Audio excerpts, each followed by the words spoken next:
예, 시간이 제가 할당받은 시간이 한 20분입니다. 그래서 이제 자료집에 이제 그 일부 내용이 나와 있고요. 지금 보고서가 필요한 경우 저희가 이제 따로 요청하시면 제공하도록 하겠습니다. 그래서 이제 주 내용은 이제 발표 내용은 지금과 같이 이렇게 진행이 되고요.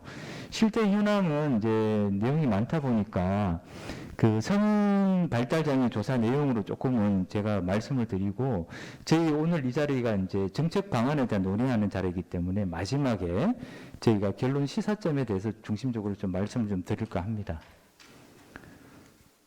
예. 첫 번째 이제 연구 배경 및 목적인데요. 실제 이제 지금 전국 장애인 인구가 한 260만 정도 되고요. 그런데 이제 전체적으로 보면 경기도도 마찬가지인데요. 한 260에서 250만에 건져서 그냥 정체되어 있는 상태입니다. 지금 장애인 인구가요.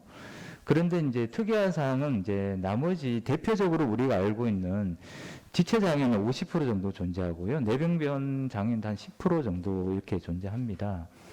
그 시각과 청각하면 또 10%씩 이렇게 되는데요. 그 대부분 장애인들은 이제 소폭 감소하거나 비슷한 상황을 유지하고 있는데, 그 발달 장애인에 대표되고 있는 지적 장애나 자폐성 장애인 같은 계속 지속적으로 증가하고 있습니다. 특히 이제 발달 장애인 중에도 아동기는 학년기에는 학교라는 울타리 안에서 보호를 받는 경우가 많은데, 성인기에 대한 이제 욕구들이 굉장히 많아지고 있는, 거기에 대한 적절한 이제 서비스가 부족한 게 현실입니다. 그래서 경기도의 경우에 지금 이 성인 발달 장애인의 정책을 좀 수립하기 위해서 기초 자료 생산과 지원 방안을 마련하기 위해서 지금 이 연구를 시작했고요.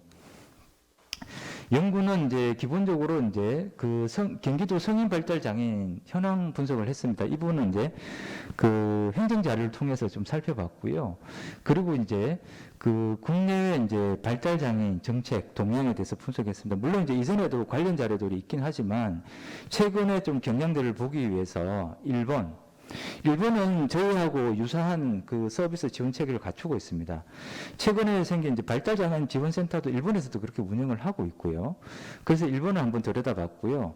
그럼 독일입니다. 독일은 이제 본문에도 제가 명시했지만 성인이라고 대표되는 서비스라 그러면 평생교육입니다. 모든 서비스가 평생교육에 이제 수렴한다고 해도 과언이 아닌데요. 독일의 경우에는 이 장애인 발달장애인 평생교육 체계를 일반 평생교육 안에서 논의를 하고 있습니다. 같이 포함해서. 그렇게 특징적인 경우가 있고요. 또 영국을 살펴봤는데요.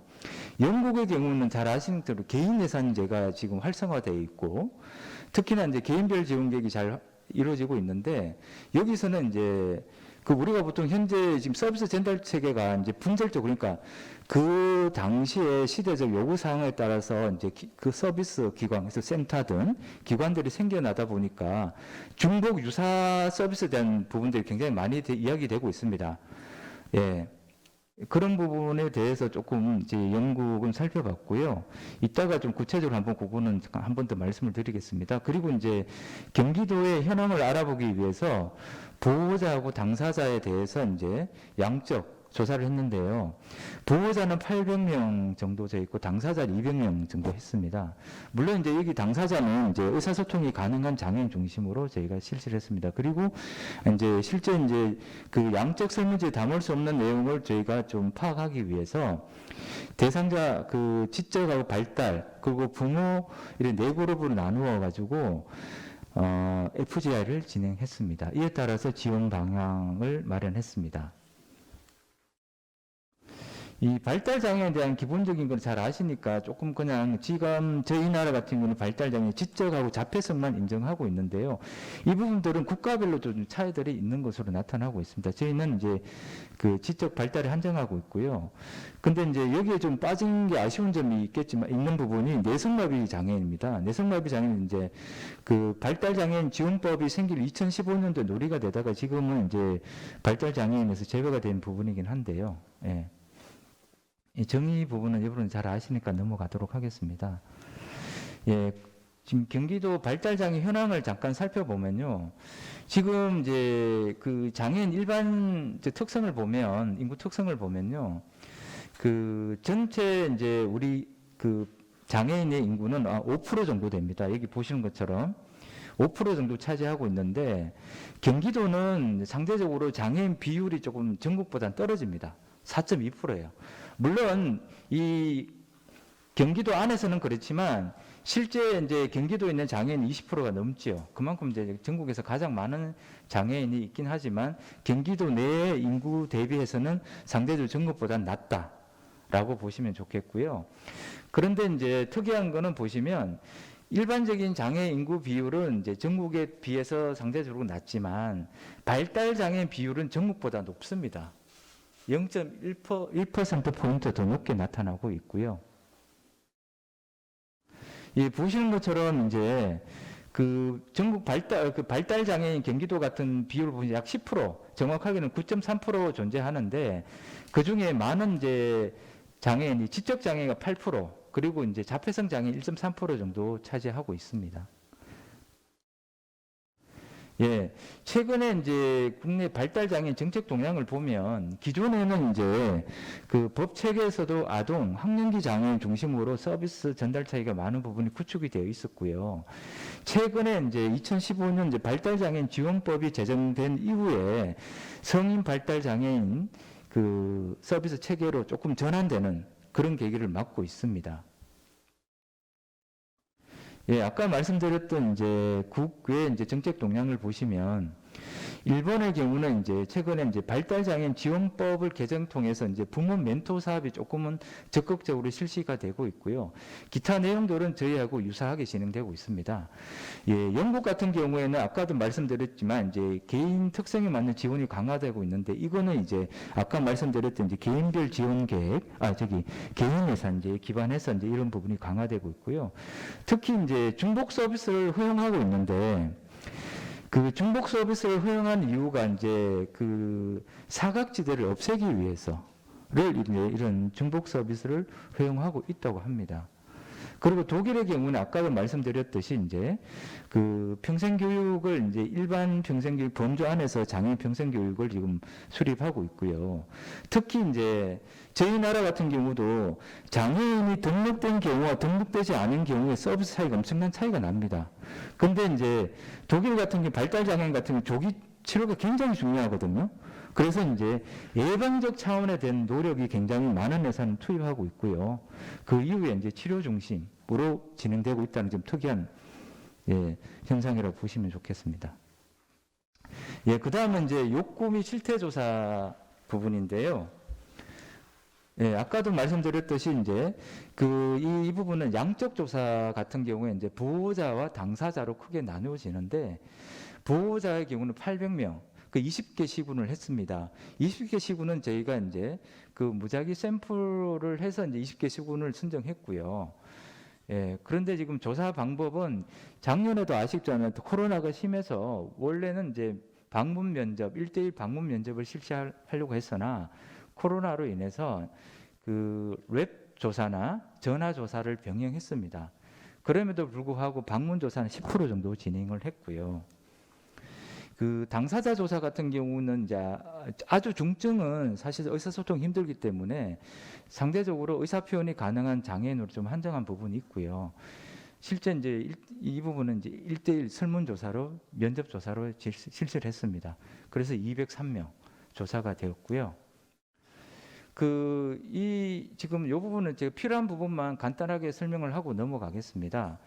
그 대부분 이제 설문을 하신 분은 이제 보호자 설문하신 분은 이제 62%가 대부분 이제 50대 이상이었고요. 그 발달 장애인과의 관계는 주로 이제 부모가 대부분 설문을 응해 주셨습니다. 그리고 이제 동거 가족 같은 경우에는 보통 3, 4명이 존재하고 있고요. 같이 거주하는 걸로 나타났고요. 그 가족 내에 발달 장애인이 한 명이 있다가 86%, 87% 존재하고 이 그래프 여기요. 그리고 2명이 있는 경우도 있어요. 13%가 가정 내 발달 장애인이 2명 이상 있다라고 나타났습니다. 그리고 이제 가구 월 평균 소득은 지금 보시면 그 300 이하가 지금 70% 가까이 됩니다. 지금 작년 같은 경우에 도시 근로자 4인 가구의 그 월 평균 소득이 600이 조금 넘습니다. 굉장히 한 50% 정도 수준밖에 안 된다. 굉장히 이제 발달장애인 가정이 이 경제적으로 취약하다고 좀 우리가 볼 수 있겠고요. 예. 그리고 이제 주 생계자는 부모가 대부분 여기 70%를 하고 있는 것으로 나타나고 있습니다. 그다음 이제 그 부모님의 응답 당사자, 그 장애인의 특성을 보면 대부분이 이제 남성이 58%로 많고요. 그리고 이제 다른 장애들은 이제 상대적으로 5, 60대 이 노령화되는 추세가 뚜렷한데 이 발달 장애인 같은 경우는 아직 보시면 20, 30대가 많습니다. 근데 이제 지금 20, 30대가 많기 때문에 우리가 여기 서비스 치중해야 된다. 이거보다도 앞으로 10년 후면 다 고령화되고 있기 때문에 이 고령화에 대한 준비도 우리가 이 발달 장애인도 해야 된다라고 볼 수 있겠고요. 그리고 이제 보시면 이제 지금 그 장애인 같은 경우에는 그 고등학교까지 의무교육입니다. 그럼에도 불구하고 보시면 그 초등학교 졸업이 20%, 이거 아니, 이거 초대 졸업이고, 그 중졸 이하가 20% 정도 존재하고요. 고졸이 60% 존재합니다. 그래서 보시면 80% 가까이가 이제 고등학교 이하 되고 있고요. 근데 중졸 이하 이렇게 나타난 이유들은 보시면 그 집 주변에 학교가 없거나 뒤쪽에 통계 자료가 나오는데요. 그 출퇴근을 해주고, 그러니까 등하교를 할 사람이 없어서 장애가 심하거나 등등 해서 이제 이렇게 그 진학률이 낮은 걸로 나타나고 있습니다. 예.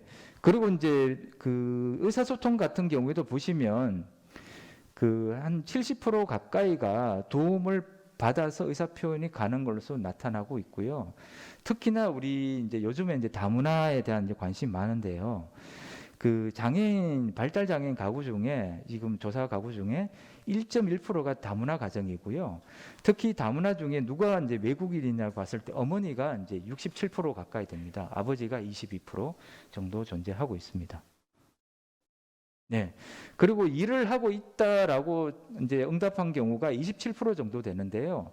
근데 이제 27%를 하고 있긴 하지만 대부분 우리가 알고 있는 이 보호작업장이나 장애인 관련 시설에서 혹은 공공기관에서 종사하는 걸 나타나고 있고 일반 사업체는 28%밖에 되지 않는다라고 볼 수 있겠고요. 그리고 이제 월 평균 소득도 82만 원입니다. 이거는 그 최저임금, 작년 최저임금에도 못 미치는 수준이고요.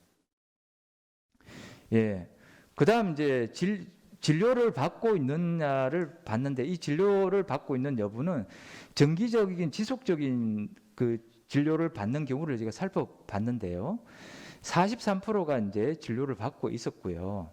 이 진료의 목적은 치료가 60%, 그거 건강관리 예방이 27% 정도 나타나고 있습니다. 예. 그 아까 제가 말씀드린 것처럼 정기적 지속적 진료가를 받지 못하는 이유로 잠깐 보면 그 보호자가 없거나 보호자가 시간이 없는 경우가 이제 12.5%가 되고요. 그리고 당사자가 진료를 거부해서 이 부분은 이제 그 장애에 대한 이해 의료기관이 상대적으로 낮기 때문에 이제 진료를 거부하는 경우도 있고요. 근데 장애인이 적절히 그 진료받을 수 있는 그런 시설이 갖춰져 있지 않기 때문에 그런 경우도 있습니다. 그리고 장애인 그 경제적 이유도 있고요. 의사소통이 어렵기 때문에 등등 해서 이제 진료를 못 받는 경우들이 나타나고 있습니다. 예, 그리고 이제 주관적 건강 상태를 보면 여기 보시면 이제 그 한 30% 조금 안 되는데요. 한 27% 정도가 건강이 나쁘다라고 이야기합니다. 이건 부모들이 이야기한 거고요. 근데 장애인 당사자들은 훨씬 이거보다가 건강 나쁘다는 비율이 낮습니다. 이게 이제 왜 그런가 하니 이제 발달 장애인의 본인의 건강에 대한 인식 수준이 낮기 때문에 그렇지 않나라고 저는 판단을 하고 있고요.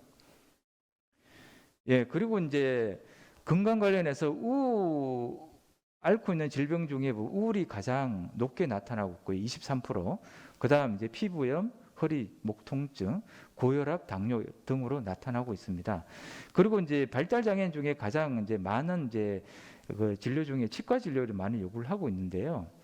치과 진료에 치과 문제로 불편한 점이 있는지 물어보면 지금 보시면 그 한 40%, 45% 가까이가 이제 불편을 느낀 적이 있다고 합니다.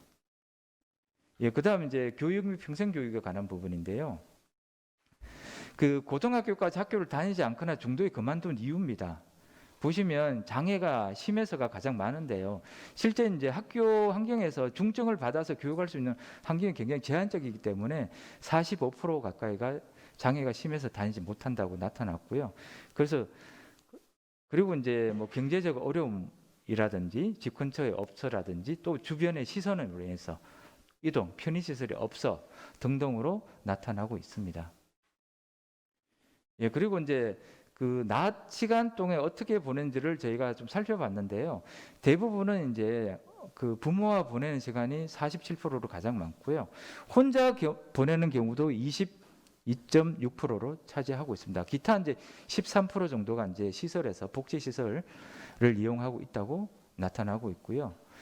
기타 내용이 한 17% 정도 나타나고 있습니다.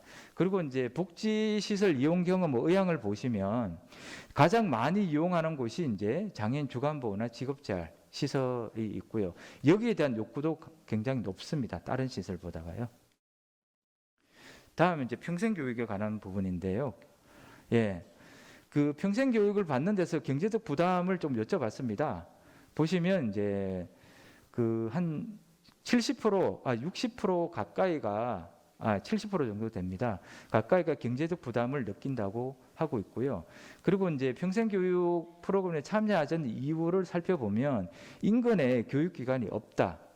또 이제 관련 프로그램이 없다라는 이 부분이 굉장히 높게 나타나고 있습니다. 그리고 이동이 불편해서 등으로 나타나고 있습니다. 예, 정서 및 이제 행동 부분을 좀 살펴보면요. 그 발달 장애에 해당된 행동 유형을 보면 이제 불안, 우울이 굉장히 높게 나타나고요. 그다음 이제 과잉 행동, 공격성, 신변 처리가 되지 않는 등 이런 이제 각각 나타나고 우리가 최근에 이제 논의가 되고 있는 성적 행동도 4.5% 정도 나타나고 있습니다. 그리고 이제 저희가 이제 뭐 아직 자살에 대한 생각은 저희가 구체적으로 장애 쪽에 매번 파악하고 있지는 않은데요. 죽고 싶다는 생각을 한 적이 10% 정도 되고 있습니다. 그리고 우울과 이제 최근 1년이고요. 이 기간이요. 우울과 절망감을 이제 경험한 적 25%. 그리고 일상적인 스트레스가 이제 47% 나타나고 있는데 이 이제 죽고 싶다는 생각이 10% 정도는 비장애인 이제 최근에 자살 실태 조사를 보면 18%보다 낮긴 하지만 그래도 상당히 높다고 볼 수가 있겠습니다. 그리고 이제 돌봄과 가족 지원인데요. 그 일상생활을 이제 도움이 필요한 경우를 보시면 여기 보시면 남의 도움이 필요 혼자 대부분 도움이 필요한 경우나 전적으로 도움이 필요한 경우 보시면 70% 이상이 이제 혼자서 수행하기 힘들다라고 이제 좀 보시면 좋겠습니다. 예. 그리고 발달 장애인들 중에 제 조사 대상자 중에 한 8.5%가 결혼했다고 합니다. 결혼했고요. 결혼한 자녀가 발달 장애인 그 자녀 중에 28%, 29%가 장애가 있다고 합니다. 예. 그래서 이제 이런 부분에 대한 지원도 우리가 좀 고려할 필요가 있다고 보이고요. 그러면 사회 서비스에 대해서 저기 보시면 이용률이나 욕구들을 보면 대부분 문화, 체육, 여가 활동에 대한 이제 이용률도 높고 이쪽에 이제 참여를 하고 싶다는 욕구들이 굉장히 높게 나타나고 있습니다. 코로나 이후에 지금 저희가 이제 이 부분은 이제 기존에 조사되지 않았던 영역인데요. 저희가 이제 살펴보면 이제 그 코로나로 인해서 생활 스트레스 얼만큼 느낀지를 보면 한 50% 가까이가 반 이상이 조사 대상 반 이상이 이 코로나로 인해서 생활 스트레스를 느끼고 있다라고 이제 답변하고 있습니다. 그다음 이제 당사자에 대한 욕구 조사 부분인데요. 보시면 이제 여기도 지금 남성이 많고요. 그 20, 30대가 가장 많습니다. 네. 그리고 이제 취업 상태도 보시면 여기 가장 높게 나타난 기타 부분이 42%가 정도 되는데 이 기타 부분에 해당되는 걸 보시면 주로 이제 이 단순 작업, 세차장, 공장 등에 주로 단순 노무직에 종사하는 비율이 가장 높고요. 그다음 목공, 가공, 예, 그다음 이제 높은 게 사무, 행정, 보조 등, 예, 마트 3.6% 이렇게 나타나고 있습니다. 전체적으로 전반적으로 보시면 단순 노무직에 종사한다는 비율이 굉장히 한 70% 가까이 된다고 보시면 좋겠고요. 그리고 이제 현재 약 복용 여부를 저희가 한번 살펴봤는데요. 정신과 약을 이제 복용한 경우가 33.8% 가장 높고요. 뇌전증, 그리고 혈압, 우리가 알고 만성 질환에 대한 해당되는 약들도 상당히 복용하고 있는 것으로 나타나고 있습니다. 이 자료에는 없지만 주로 정신과 약을 먹는 경우에는 그 발달 장애인 중에 그 자폐성 장애인의 비율이 높습니다. 거의. 네. 그다음 복지 서비스 이용 및 필요성인데요. 그 대부분 한 90% 이상이 우리가 이제 그 지역에 있는 그 장애인 복지 관련 시설에서 서비스를 받고 있는데, 이 전통적으로 우리가 가장 많이 이용했다고 생각하는 장애인 복지관 비율이 상대적으로 낮습니다. 예전에는 이 비율이 상당히 높았는데, 이거는 이제 최근에 이제 발달 장애인 대상으로 서비스 전달 체계를 많이 구축되고 있다. 물론 이제 충분하진 않지만 그런 방향으로 가고 있다라고 우리가 좀 판단할 수 있겠습니다. 그다음 이제 여기도 지금 당사자한테 여쭤본 건데요. 복지 서비스 이용 및 필요성 욕구를 살펴보면 대부분 부모가 이제 응답한 결과가 거의 일맥상통합니다. 문화 여가 활동 중심으로 많이 참여하고 있고, 이쪽에 이제 욕구도 상당히 높은 것으로 나타나고 있습니다. 예, 건강 부분인데 아까 제가 말씀드렸듯이 부모들은 그 주관적 건강 상태가 굉장히 나쁘다고 이야기했는데, 지금 보시면 당사자한테 물어봤을 때는 매우 나쁘면 나쁨을 합쳐도 5%가 안 됩니다. 상대적으로 낮습니다. 이 부분들은 이제 발달 장애인 스스로가 이제 건강 관리가 힘들다. 제가 보기에 그 건강에 대한 인식 수준이 상당히 낮다라고 제가 판단이 되고 있고요. 예, 그다음에 이제 그 지난 일주일간 대인 관계를 보면 62%가 거의 없다고 나타나고 있습니다. 미래 계획에 대해서 잠깐 살펴보면요, 그 지금 발달 장애인 당사자가 60% 이상이 현재 집에서 살고 싶다고 이야기를 합니다. 그 다음에 이제 자립해서 산다고 하는 게 31%. 그리고 이제 공동생활 가정이나 기존에 있는 사회복지 시설이나 기타 이런 부분들이 한 9% 정도 나타나고 있습니다. 예, 그리고 이제 미래 계획 준비를 하고 있는지를 여쭤보았는데요. 뭐 이 부분은 87%가 전혀 안 하고 있다고 했고요. 기타 이제 높은 비율을 보면 이제 건강이 중요하니까 운동을 한다든지, 뭐 저축을 한다든지, 직장 생활 한다, 뭐 이런 형태로 미래 계획에 대해서 장래를 준비하는 것으로 나타나고 있습니다. 예, 이건 FGI의 결과들인데요. FGI는 제가 말씀드린 대로 보시면 지적 4명, 자폐성 장애인 4명, 그리고 보호자는 각각 50명씩 해서 저희가 질문들을 해서 진행했습니다. 예, 이 부분은 그냥 조금 자료집을 좀 참고하시면 좋겠습니다. 예. 그 다음 마지막에 좀 시사점에 대해서 좀 말씀드릴까 합니다. 예, 첫 번째가요, 고위험 가구에 대한 집중 지원이 필요하다라고 제가 좀 제안을 해봤습니다. 지금 이제 그 가구 내에 이제 발달 장애인이 2명 이상 존재하는 가구가 조사 대상자의 13% 정도가 발달 장애인 2명 이상 존재한다고 하고요. 또한 이제 발달 장애인 자녀가 결혼한 경우가 8.5%나 돼요. 상당히 우리가 이제 높다고 보죠. 이중 이제 자녀가 있는 경우가 42%가 결혼한 발달 장애인 중에 42%가 아이를 출산을 했고요. 이 장애 중에 장애인이 있는 경우가 3분의 1입니다. 또 장애가 이제 대물림되는 이제 그런 형태로 나타나고 있습니다. 대부분 제가 이제 주변에 보더라도 발달 장애인이 결혼해서 이제 자녀 출산해서 꼭 발달 장애인이라는 법은 없는데 발달 장애인 경우들이 상당히 있더라고요. 그리고 이제 중고령 장애에 대한 지원 체계 마련입니다. 지금 이제 성인기 발달 장애인이 상대적으로 장애 정도가 심합니다. 장애가 고령화됨으로 심해지는 경향이 있고요. 특히 이제 노년기가 되면 이제 1인 가구의 비중이 상당히 높아집니다. 그 비장애인뿐만 아니라 장애인도 그런 비중이 높고요. 또 이제 그 기대 수명이 연장됨으로 인해서 이제 오래 사는 문제도 있고 조기 노화 문제도 같이 엮여 있는 문제들이 있습니다. 그리고 이제 아까 데이터를 보셨겠지만 87% 가량이 장래 준비 계획이 전혀 없고요. 특히 장래가 걱정되는 부분이 재정 문제, 소득 보장 문제가 가장 컸습니다. 주택이랑 컸고요. 그다음에 이제 원활한 의사소통을 위한 보완 대체 의사소통, 그 AS라고 우리가 이야기하는데 지원 강화가 필요합니다. 그 프로 가량이 차별 경험을 하고 있고요. 주로 차별받는 이제 장소가 그 지역사회는 일상생활 시설, 우리가 알고는 지역사회 시설이라고 보시면 됩니다. 거기서 60% 가장 많고요. 차별받는 이유로서 가장 큰 게 뭐냐면 발달 장애인이 이제 적절한 의사소통을 못해서, 그리고 혹은 이제 상대방이 발달 장애 이해하지 못해서가 3분의 1 수준으로 나타나고 있습니다. 그리고 다양한 직무 배치와 적절한 임금 보상입니다. 아까도 이제 보셨겠지만 이제 주로 이제 장애인이 일하는 곳은 직업재활 시설이나 공공기관, 그리고 장애인 관련 기관에서 일하는 비율이 상당히 높게 나타나고요. 그래서 이제 이런 이제 기관이나 해서 기존의 직무가 아닌 다양한 직무를 좀 개발해서 배치할 필요가 있겠고요.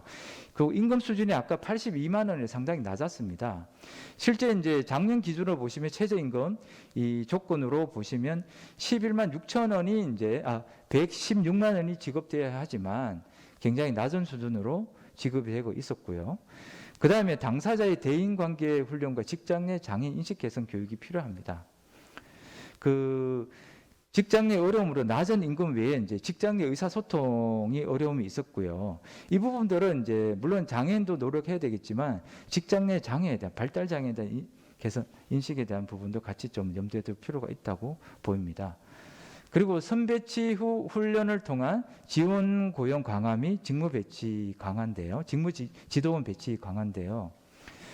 그 발달 장애인 특성상 직무 적응력을 높이기 위해서는 실제 그 작업 현장에서 직업 훈련을 병행하는 선배치 후 훈련이 효과적이라는 것 최근에 이제 증명이 되고 있는데, 이 직무 선배치 후 훈련과 함께 직무 지도원을 함께 배치하는 필요가 있다고 보입니다. 물론 지금도 하고 있긴 한데 이걸 좀 더 강화할 필요가 있다. 기간이라든지 인원 이렇게 좀 제안을 했고요. 그리고 이제 그 대부분 아까 말씀드렸듯이 이제 직업재활시설 등 장애인 관련 시설에서 장애인 이 시설에 발달 장애인이 이제 배치되어서 이제 그 고용이 되는 경우가 많은데, 여기는 직무지도원이 배치가 되어 있지 않습니다. 근데 이제 이 시설들 같은 경우에는 그 직무지도원 대신에 장애인 복지 전문가들이 이 직무지도원 역할을 같이 병행하고 있기 때문에 이 고용이 지속된다고 우리가 볼 수 있겠습니다. 그 다음 이제 발달장애 친화병원 지정과 의료진의 장애 인식 개선이 필요합니다. 예. 지금 아까 같이 정기적이고 지속적인 진료를 받지 못하는 이유가 이제 의사소통 어려움, 그리고 이제 의료진의 이제 발달장애 이해 부족들이 상당히 높게 나타났기 때문에 의료진에 대한 이제 장애 인식 개선이 좀 필요하고요. 그리고 이제 발달장애인이 쉽게 병원을 갈 수 있게끔 그 장애 친화병원, 발달장애 친화병원에 대한 부분을 좀 지정해서 우리가 좀 할 필요가 있겠습니다. 예. 그리고 이제 여기 이제 발달장애인 자녀가 임신한 경우에 병원 다니기 힘들다는 게 33%, 산후조리가 부족했다가 75% 등으로 나타나고 있습니다. 그다음 이제 발달장애인 건강케어 시스템 도입인데요.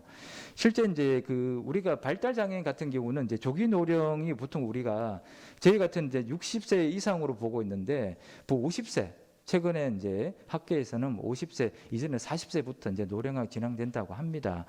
그래서 이 발달장애 스스로 이제 건강에 대한 관리가 안 되기 때문에 그 조기 검진을 좀 일찍 좀 하는 게 어떻겠냐라는, 지금 같은 성인이 되어야만 이제 건강 검진이 나오는데 그 이전부터 좀 할 수 있는 그걸 좀 체계를 마련하자, 그런 부분도 예, 좀 제안해 봤습니다. 그리고 평생교육기관 확충 및 다양한 프로그램 마련인데요. 실제 이제 평생교육기관이라 그러면 흔히 우리가 이제 복지시설만 주로 한정해서 이야기되고 있는데요. 그렇다고 복지시설 저희가 무한정 확충할 수는 없습니다. 그래서 근거리에 있는 우리 기관들에서 이 발달장애인 대상으로 그 평생교육을 할 수 있도록 다양한 프로그램을 좀 개발할 필요가 있는데, 예를 들면 지역에 있는 문화센터라든지 혹은 지금 이제 동단위에서도 문화 프로그램을 많이 진행하잖아요. 그런 공간에서도 발달장애인 프로그램을 좀 진행할 수 있도록, 물론 이제 그 발달장애인을 이제 이 프로그램을 진행하려면 그 진행하는 강사가 발달장애나 기본적인 교육은 받아야 되겠죠. 그렇게 좀 할 필요가 있다고 제안해 봤습니다. 아까 제가 말씀드렸듯이 독일 같은 경우는 지적장애인 대상으로 평생교육을 일반 평생교육 안에서 하고 있습니다. 예, 그리고 이제 외연적 행동과 내재된 행동을 지원하기 위한 프로그램 마련인데요. 그 발달 장애인의 행동과 정서적 특시 예전과 비교하여 매우 복잡, 중증화되고 있는 경향이 많습니다. 조사 결과에서 보시면 우울이나 불안 등이 높게 나타나고 있고요. 이런 것들이 실제 우리가 말하고 있는 이제 과잉 행동 장애, 과잉 행동, 공격성으로 이제 심해지는, 공격성이 심해지는 형태로 나타나고 있기 때문에 이 둘을 함께 지원할 필요가 있다라고 제안을 했고요. 그리고 이제 고령 부모의 발달 장애인 자녀의 돌봄 강화입니다. 실제 이제 기대 수명 연장으로 인해서 가족이 돌봄이 장기화되고 있습니다. 그 이제 중고령 그 주요 돌봄자 부모 같은 경우에 이제 돌봄을 할 수 없기 때문에 비장애 형제 자매에게 이 발달 장애 돌보는 전환되는 거 많기 때문에 이 시기가 도래하기 전에 좀 자녀를 돌볼 수 있고 고령 부모에 대한 발달장애인 지원 체계를 조금 더 강화할 필요가 있겠다라고 제안을 해봤고요. 그 다음에 발달장애인을 위한 지원주택 서비스 마련입니다. 그 조사 결과에서도 나타났듯이 현재 그 집에서 거주하고 싶다라든지 자립해서 일반 주택에 살고 싶다는 비용이 굉장히 높게 나타나고 있습니다. 이 부분들은 이제 자가인 경우에는 그 주택연금이라든지 이런 걸 도입해서 좀 진행할 필요 있지 않나 좀 고민해 볼 필요가 있겠고요. 그리고 이제 발달장애 대상은 성 및 부모됨 교육입니다. 지금 이제 성 문제로 인해서 이제 고통을 받고 있는 경우가 이제 12.8%로 나타나고 있고 실제 성교육이 필요하다고 응답한 비율이 56.8%로 나타나고 있습니다. 아까도 말씀드렸지만 이제 발달장애인 자녀가 8.5%가 결혼하고 있고요. 결혼해 자녀가 있는 거 42%, 자녀가 장애가 있는 거 28% 해서 실제 이제 발달장애인 대상으로 성교육 혹은 이 발달장애인 대상으로 부모됨 교육도 같이 좀 진행할 필요가 있다라고 할 수 있겠습니다. 예, 마지막으로 이제 개별 맞춤형 서비스 등 서비스 질 개선 강화가 필요합니다.